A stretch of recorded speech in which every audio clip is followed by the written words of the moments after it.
नमस्कार। मैं Harivallabh Bhatt H U Bhatt live में आपका फिर से स्वागत करता हूँ। आज की बात शुरू करूं उसके पहले इसकी तैयारी के साथ साथ जिस व्यक्ति की याद आई उसका जिक्र करना मेरे लिए बहुत ज़रूरी है। आज मैं बात करूंगा मेरे प्रिय मित्र श्री दीपक भाई देसाई, डी.यू. देसाई। एक टाइम था 1980 में मैंने बड़ौदा में एक सरकारी कंपनी ज्वाइन की और मेरे ज्वाइन करने के कुछ ही समय के बाद वहाँ पे हड़ताल हो गई और सब ऑफिसर्स को घेराव कर दिया और कम से कम हम लोग 5-6 घंटे तक उसी घेराव के बीच में बैठे रहे। कई तरीके की बातें चली और उसमें हमारा एक ग्रुप बना और उस ग्रुप में मुझे 5 डायमंड मिले। हम 5 दोस्तों की एक दोस्ती बनी। उसमें से पहला नाम मैं आज लेना चाहता हूं और उनका नाम है श्री दीपक भाई देसाई। आज की जो हमारी वार्ता है वो भी उनके साथ जुड़ी हुई है और ये मेरे सिर्फ दोस्त ही नहीं, मेरे भाई, मेरे गुरु, मेरे केयर टेकर, मेरे मोटिवेटर, और उन्होंने मेरे को जीवन में बहुत कुछ दिया। हमने साथ जिंदगी गुजारी और आज अगर हम देखें तो कम से कम 40 साल से भी ऊपर हो गए हैं। हम लोग साथ में हैं, साथ में नौकरी की, इवन रिलायंस में भी हम लोग साथ में रहे और मेरे हर सुख दुख में वो मेरे साथी रहे, मुझे मोटिवेट किया। और आज की जो हम बात करेंगे उसमें उनकी याद आना बहुत स्वाभाविक है। यह आप आगे वाली जब वार्ता में आगे बढ़ेंगे तो आपको ख्याल आएगा। आज हम चर्चा करेंगे सक्सेस एंड सक्सेसफुल लाइफ, सफलता और सफलता के मापदंड। मैं अपनी बातचीत को शुरू करूं उसके पहले हार्वर्ड यूनिवर्सिटी की एक रिसर्च के बारे में आपसे बात करना चाहता हूं। हार्वर्ड यूनिवर्सिटी में 1935 में एक रिसर्च का कार्यक्रम शुरू हुआ जिसमें 724 आदमियों को सेलेक्ट किया गया। वो उस समय के बहुत छोटे छोटे बच्चे थे, अलग अलग बैकग्राउंड से आए हुए थे। कोई बोस्टन से था, कोई कैलिफोर्निया से था, कोई मिडिल अमेरिका के था, कोई न्यूयॉर्क का था, कोई न्यू जर्सी का था। ऐसे 724 आदमियों की लिस्ट बनाई गई और उनको कंटिन्यूसली ऑब्जर्वेशन पे रखा गया। हर 1 साल या 2 साल के अंदर वो रिसर्चर्स जाते और जा करके उनसे बात करते, उनकी प्रगति के बारे में चर्चा करते। उनको कोई गाइडेंस नहीं देते थे, वो अपने आप डेवलप होते थे, लेकिन उनको ऑब्जर्व करते थे। आज 85 इयर्स के बाद भी उन 724 आदमियों में से 60 आदमी जिंदा हैं जिनकी उम्र करीब 90 साल के आसपास रही होगी और आज भी उनको ये रिसर्च आज भी चालू है। उसमें जो डेवलपमेंट का प्रोसेस देखा गया, उस डेवलपमेंट प्रोसेस में देखते थे कि ये लोग कहाँ क्या पढ़ाई की, कैसे गए। तो उसमें जो ऑब्जर्वेशन हुए हैं वो ये हुआ है कि उसमें से काफ़ी लोग डॉक्टर्स हुए, काफ़ी लोग इंजीनियर्स हुए, काफ़ी लोग एस्ट्रोनॉमर्स हुए, कुछ लोग पॉलिटिक्स में गए। एक व्यक्ति तो उसमें से प्रेसिडेंट ऑफ अमेरिका बना। फिर दूसरा ग्रुप ऐसा था जिसमें कोई माफिया बने, कोई गुंडे बने, कोई जेल में है, किसी ने मर्डर किया हुआ है और आज भी कुछ लोग तो जेल में हैं और बड़े बड़े संगीन अपराध भी किए। उन लोगों से जब ये पूछा गया कि क्या आप अपने जीवन से खुश हैं?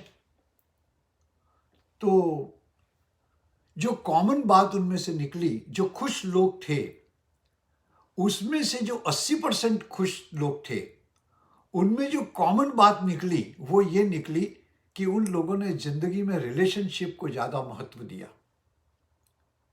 संबंध, व्यवहार और कांटेक्ट, इसको उन लोगों ने तवज्जो ज्यादा दी और उसकी वजह से उन खुश लोगों में से 80% लोगों ने ये कहा कि हम हमारे रिलेशनशिप में हमने ज्यादा तवज्जो दी है।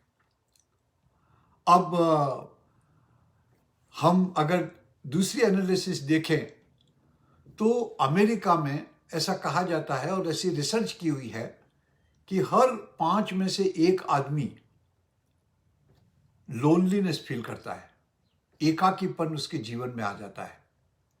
और वो ऐसा नहीं कि बुढ़ापे के टाइम पे आता है, जवानी के टाइम से ही वो लोग एकाकी के शिकार हो जाते हैं, आइसोलेशन में रहते हैं।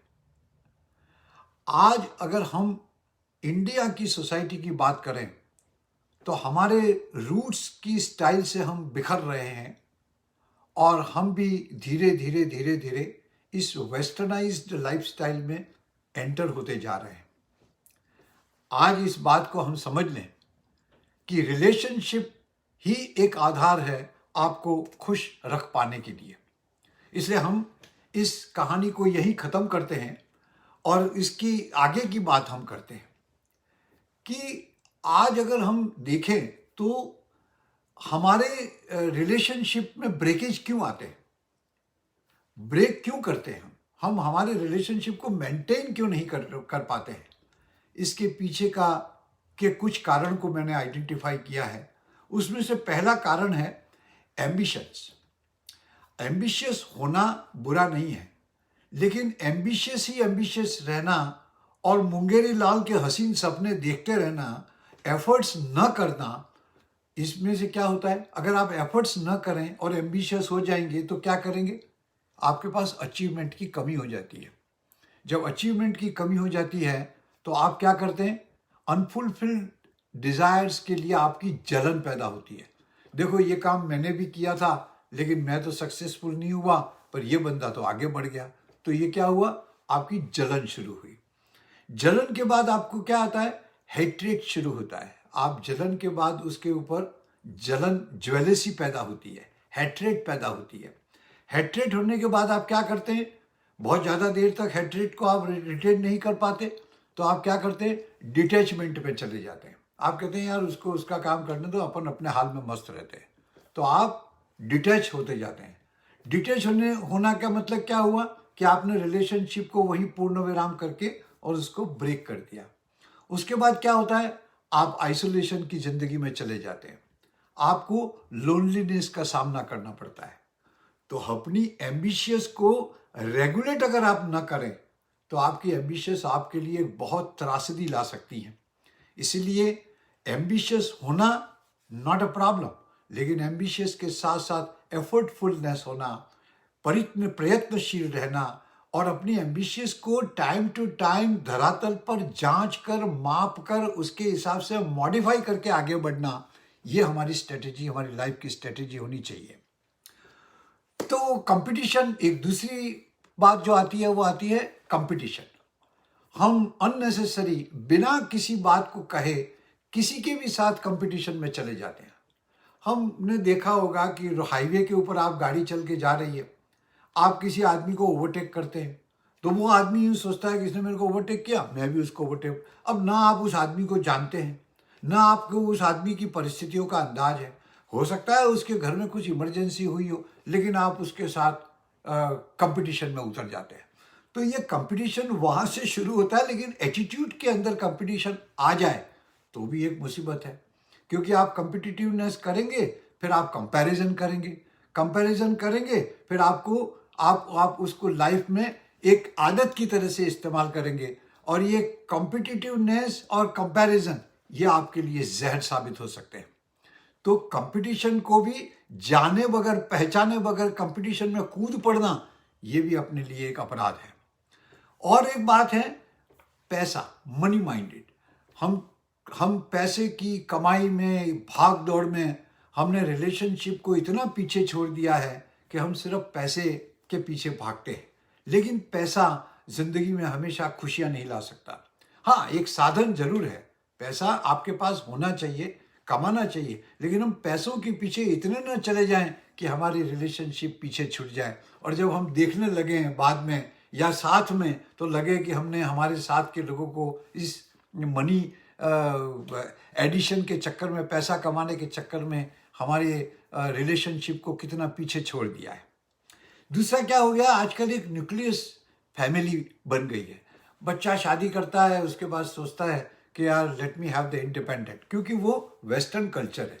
वेस्टर्न कल्चर में क्या होता है, 17-18 साल का बच्चा होता है, उसके बाद वो अपने माँ बाप से अलग चला जाता है, वो लोन लेता है, पढ़ता है, अपने आप डेवलप होता है। अपने यहाँ हिंदुस्तानी समाज के अंदर क्या है कि हम हमेशा अपने रिलेशनशिप को अंत तक मेंटेन करते हैं। हम देखते हैं कि हमारा बच्चा हमारे साथ रहे, माँ बाप उसके साथ रहें, इस तरह से एक फैमिली बॉन्डिंग बनती है। लेकिन यहाँ परिस्थितियाँ अलग हैं। तो लेकिन अब वो कल्चर धीरे धीरे इंडिया में भी आ रहा है कि हम न्यूक्लियस फैमिली के ऊपर विश्वास करने लग गए हैं। और दूसरा क्या है, एक जो आखिरी रीज़न इसमें एक और है, वो है आउटवर्ड एक्सपोजर। हमको दुनिया की जानकारी अब ज़्यादा मिलने लग गई है। हम अमेरिका की सीन सीनरी देखते हैं, हम यूरोप की सीन सीनरी देखते हैं, हम घूमते हैं, हम जाते हैं, लोगों की लाइफस्टाइल देखते हैं, उससे हमको आउटसाइड एक्सपोजर मिल गया। तो हमको क्या है कि आउटवर्ड नॉलेज बहुत ज़्यादा हो गई, लेकिन हमारे रूट्स को हम भूल करके और बाहरी वातावरण को अडॉप्ट करने के चक्कर में हम ऐसी परिस्थितियों को अख्तियार कर लेते हैं जो हमारी रिलेशनशिप को पीछे छोड़ देती है। ये तो हुई इसके रीजंस और इसकी बातें। हमें क्या करना चाहिए, हम क्या करें कि हम हमारा जीवन सक्सेसफुल बनाएं, सफल बनाएं और एक सफल जिंदगी जिएं। उसके लिए हमारे पास एक, मैंने महात्मा का प्रवचन सुना था, उस प्रवचन में उन्होंने जो बताया था वो मैं आपके सामने रखना चाहता हूँ। उस प्रवचन में उन्होंने ये कहा था कि 4S is very very essential for life. सबसे पहला आता है शरीर, उसके बाद आता है शिक्षा, उसके बाद आता है संगति और उसके बाद आता है सेवा। और ये इसी सीक्वेंस में होना चाहिए। सबसे पहले हमारा कर्तव्य है कि हम प्रॉपर शिक्षा ग्रहण करें, ज्ञान अर्जित करें, विद्या अर्जित करें। अब ज्ञान और विद्या में भी फर्क है। ज्ञान वो है जो हम एक्वायर करते हैं, हमको किसी न किसी चीज की खोजबीन के साथ साथ हमें एक इंसाइट मिलती है, उसको हम ज्ञान कहते हैं। विद्या वो है जो आप रिपीटेडली काम करते जाएं और उसमें सिद्धहस्त हासिल कर लें, उसको हम विद्या कहते हैं। जैसे धनुष विद्या, धनुर्ज्ञान नहीं है, धनुर्ज्ञान तो उसके पहले होता है, लेकिन धनुर्विद्या क्या है, तो रिपीटेडली आप उसको करते जाएं और उसमें एक्सपर्टीज को हासिल कर लें, वो आपकी विद्या है। जैसे कि आपने सुना होगा कि हॉकी के जादूगर ध्यानचंद जो थे, वो रेलवे के ट्रैक के ऊपर बॉल दौड़ाते थे, रेलवे के ट्रैक के ऊपर, और इस तरह उन्होंने अपनी एक्सपर्टीज को हासिल किया और आज दुनिया उनको जो है वो हॉकी का जादूगर के नाम पे जानती है। तो विद्या हासिल करें, ज्ञान हासिल करें, ज्ञान और विद्या को डिफरेंशिएट करें और हम ज्ञान को आत्मचेतना के साथ स्वीकार करें और विद्या से हम हमारा प्रयत्न जारी रखें। दूसरी बात यह है, शिक्षा में बहुत चीज़ें आती हैं, शिक्षा में और शरीर में हमारी बहुत सी चीज़ें आती हैं। हमें ध्यान, ज्ञान, भक्ति योग, ये सारी चीज़ों को एक साथ मिला करके हमारे शरीर की संरचना को हमें सुरक्षित मेंटेन करना होगा। और तभी कहते हैं ना कि healthy body is a healthy mind. जैसे कहते हैं कि सबसे बड़ा सुख जो है वो शारीरिक सुख है। अगर आपका शरीर ही दुखी है तो आपके सामने सारे सुख बेकार है, न खाना, न पीना, न देखना, न घूमना, न फिरना, सब चीज़ बेकार है। तो सबसे पहली चीज़ हमारे पास ये होनी चाहिए कि हम हमारे शरीर के ऊपर ध्यान रखें, हमारे शरीर को हम मेंटेन रखें। दूसरी बात आती है शिक्षा। जैसे शिक्षा के लिए मैंने आपको बताया कि आपके पास ज्ञान और विद्या दोनों का होना जरूरी है। तीसरी बात जो इस बात को आधारित करती है, जिसके लिए मैंने दीपक भाई देसाई की बात कही थी, वो थी संगति। अगर आपकी कंपनी अच्छी है तो आप जीवन में सफल बन सकते हैं। आपकी कंपनी खराब है तो आपकी जीवन गर्त में जा सकता है। आप अपने साथ ऐसे दोस्त, अपने इतने अच्छी कंपनी रखें कि जो आपको हमेशा चार्ज करते हैं। उसमें सिर्फ जरूरी नहीं है कि अच्छी अच्छी बातें हों, उसमें लड़ाई भी हो सकता है, झगड़ा भी हो सकता है, डिस्कशंस भी हो सकता है, डिसएग्रीमेंट भी हो सकता है। लेकिन ये सारी बातें जो हैं वो संगति के आधार पर आपको एक अच्छा इंसान बनाने का मौका देती हैं। इसलिए आपको हमेशा इस संगति पे ध्यान रखना चाहिए कि क्या मैं इस संगति में अपनी पर्सनालिटी को तराश रहा हूं या अपनी संगति को बिगाड़ रहा हूं। लोग बाग सिगरेट, दारू, ये भी तो संगति में ही एक्वायर करते हैं और फिर बाद में उस लत में पड़ जाते हैं। लेकिन अगर आपकी संगति अच्छी है, कहते हैं ना कि आदमी की पहचान जो है वो उसकी संगति से होती है। अगर आप किसी आदमी को पहचानना चाहते हैं तो उसके सबसे पहले उनके दोस्तों की गिनती कर लीजिए। उसके दोस्त जिस टाइप के होंगे उस टाइप का वो बंदा होगा। तो ये भी एक चीज है जिसको हमें हमेशा पास में रखना होगा। और जो आखिरी बात आती है वो है सेवा और शुश्रूषा। सेवा जो है वो तभी पॉसिबल है जब आपके पास कुछ देने के लिए। आप अगर फिजिकल सेवा देना चाहते हैं तो आपके अंदर फिजिकल ताकत होनी चाहिए। आप शिक्षा की सेवा देना चाहते हैं तो आप में पहले शिक्षा ग्रहण करनी होगी। अगर आप पैसा देना चाहते हैं तो आपके पास पैसा होना चाहिए। तो पहले आपको एक्वायर करना होगा, उसके बाद आपको देना होगा।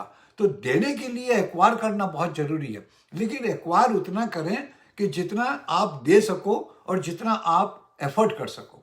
लेकिन सेवा ऐसी अनलिमिटेड चीज है जिसको आप दिल खोल करके सर्व कर सकते हैं, दे सकते हैं। और डेफिनेटली अगर आप एसेस करेंगे, मैंने पिछली बातों में भी कहा है कि जितना लेने से सुख मिलता है उससे कई गुना ज्यादा देने से सुख मिलता है। आप देना सीखिए, ज्ञान दीजिए, सेवा दीजिए, शुश्रूषा दीजिए, उनको साथ बात करिए, उनके साथ रहिए, उनको कंपनी दीजिए, बड़ों के आशीर्वाद लीजिए, छोटों को आशीर्वाद दीजिए। ये सारी चीजें जो हैं वो आपको उसमें मदद करती है। तो ये जो 4 मुद्दे हैं, 4S का अगर आप ध्यान रखें तो आपके जीवन में सफलताएं आपके कदम चूमेंगी, जिंदगी सफल रहेगी। हम डेफिनेटली हमारे रूट्स को पहचानें, हमारे रिलेशनशिप को मेंटेन रखें और हमेशा लोगों के साथ रहें ताकि हमारा जीवन सुखमय रहे, आनंदमय रहे और सक्सेसफुल रहे। इसी बात के साथ मैं आज की बात को यहीं विराम देता हूं और आशा करता हूं कि आप इसमें से कुछ न कुछ लाभ जरूर लेते होंगे और लेते रहें। यही मेरी आशा है आपसे। God bless you, take care and be happy. Take care.